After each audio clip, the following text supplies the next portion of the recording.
بسم اللہ الرحمن الرحیم۔ السلام علیکم ورحمۃ اللہ وبرکاتہ۔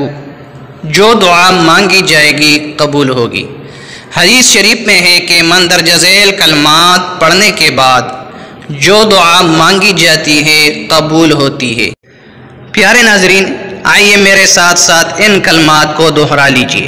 لا الہ الا اللہ واللہ اکبر، لا الہ الا اللہ وحدہ لا شریک لہ، لہ الملک ولہ الحمد وہو علی کل شیء قدیر، لا الہ الا اللہ ولا حول ولا قوہ۔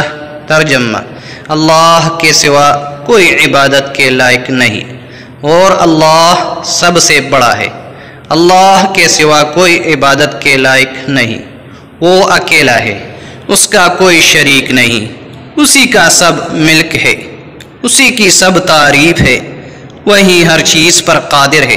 اللہ کے سوا کوئی عبادت کے لائق نہیں، اور گناہوں سے بچنے اور نیکی پر لگنے کی طاقت صرف اسی عظیم بلند و برتر ذات کی طرف سے ہے۔